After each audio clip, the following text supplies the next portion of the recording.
Ayun. Matibag, tinukoy si Senator Robin Padilla bilang person of interest sa paghahanap kay Senator Bato. Lalong umiinit ang usapin kaugnay ng pagkawala ni Senator Ronald Bato de la Rosa matapos ipahayag ni NBI Director Melvin Matibag na si Senator Robin Padilla umano ngayon ang isa sa pangunahing person of interest na maaring magbibigay linaw sa kinaroroonan ni de la Rosa. Matatandaan ang madaling araw ng Huwebes nang makaalis umano si de la Rosa sa Senado matapos ang tensyonadong kaguluhan at napaulat na putukan sa loob ng Senate premises habang nakapailalim siya sa protective custody kaugnay sa posibleng ICC arrest warrant laban sa kanya.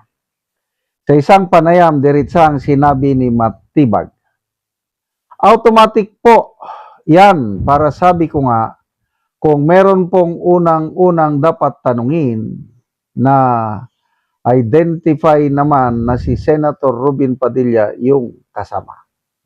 Dagdag pa niya, siya po yung pinaka-person of interest to shed light sa whereabouts po ni Senator Bato. Ayon kay Matibag, sumusunod lamang umano ang NBI sa direktiba ng Department of Justice kaugnay ng usapin. In the proper time, gagawin po natin yan. We are following instruction from higher up sa DOJ po. Yan ang pinaka-main coordination dito. Nang tanungin naman kung nasaan si De La Rosa ngayon, sinabi ni Matibag na dapat ding tanungin sina Senator Padilla, Cayetano, at Sergeant at Arms Mau Aplasca. After noong commotion dyan sa Senate, yung putukan, ang kasunod, nawala na po siya. Nagbigay rin si Matibag ng kontrobersyal na payag hinggil sa mano'y posibleng layunin ng putukan noong gabing iyon. Sentimento ng aming mga ehente na maaring ang naging dahilan noong paputukan na yan ay para ma-divert at makaalis si Senator Bato. Nauna nang napaulat na nagkaroon ng lockdown sa Senado noong Miyerkules ng gabi habang nasa loob si De La Rosa. Makalipas ng ilang oras lumabas umano siya sa Senate compound. Sa ngayon, wala pang opisyal na pahayag ni na Senator Robin Padilla at Senator Alan Peter kaugnay sa naging pahayag ni Matibag. Okay. So, malala ko nung nagtago na si Senator Bato last year, ano?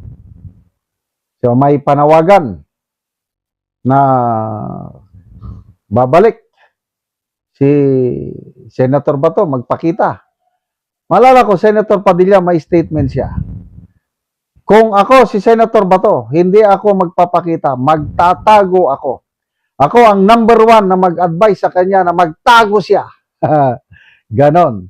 Itong si Senator Padilla, tinaguri ang bad boy yan sa Philippine cinema. Dahil nga, yung buhay niya noon, nung hindi pa siya nagbalik Islam, magulo. Yung buhay niya is, kaya nga nakulong illegal possession of firearms. Kaya lang, salamat sa Diyos at after na lumapit siya sa Allah o sa Panginoon, yun, nabago ang buhay niya. Kaya saludo ako dito kay Senator Padilla. Number one siya sa balota ko noong 2022. Binoto ko, number one ko siya. Kasi gusto ko yung nangyari sa buhay niya. Yung nagbago. Makikita mo yung buhay niya ngayon. No? Real, siya, Muslim. Ang meaning ng Muslim is a person who is totally surrendered to the will of Allah or God. Wala naman akong nakikitang masamang ginagawa ni Senator Robin. Of course, sa politika, may yan. May kanya-kanyang kinikilingan, may kanya-kanyang opinion. Kaya may bumabati ko sa kanya. Kasi pro Duterte siya eh. O, ngayon, pinaghihinalaan siya na baka siya ang makapagsabi. O, kung ako si Robin Padilla, sasabihin ko ba nasaan si Bato? Ay, sabihin ko lang, hindi ko alam. Ganun lang. As simple as that. Karapatan ng NBI yan as an investigative agency na magkaroon ng person of interest. Normal yan. But hindi ka naman pwedeng akusahan na itinago niya. Itinago. Lalo na ngayon, yung nabasa ko, sana totoo yung post ni Mr. Rigoberto Tiglao na nagdesisyon na ang Supreme Court doon sa petisyon ni Senator Bato na mag-issue ng temporary restraining order para hindi maipatupad yung ICC warrant of arrest. Ang desisyon, ganito, yung pagkasabi ni Mr. Tiglao, the Supreme Court did not issue a TRO versus ICC warrant of arrest because that arrest does not legally exist in the Philippines.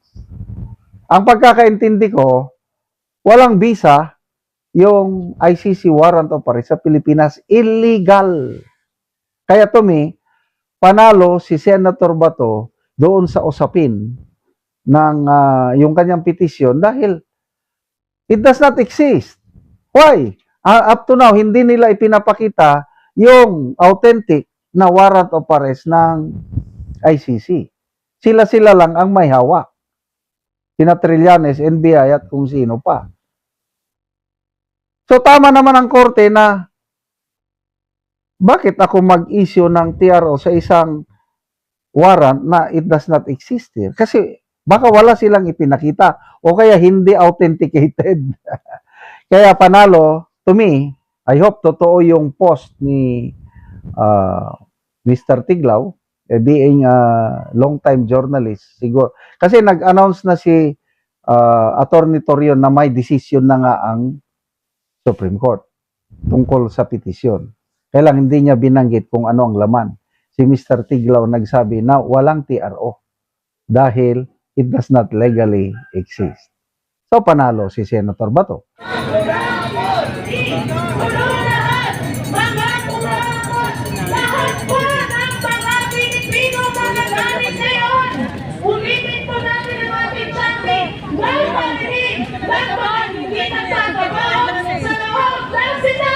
Ang ating panawagan sa Duterte. Hindi. Bato de la Rosa. Arestuhin. Sara Duterte. Hindi. Bato de la Rosa. Arestuhin. Kulong lahat. Mga kurakot. Kulong lahat. Mga kurakot. Kulong lahat. Mga kurakot! Kulong lahat! Mga kurakot! At ngayon po ay patuloy tayong magbibigay ng isang mensahe at tinatawagan ko po ngayon dito sa entablado ang Pangulo ng Mamamayang National Party List. Palakpakan po natin, former Congressman Eddie Baguilan. Sara Duterte! Hindi! Bato de la Rosa! Arestuhin! Sara Duterte! Bato de la Rosa! Magandang hapon po sa ating lahat.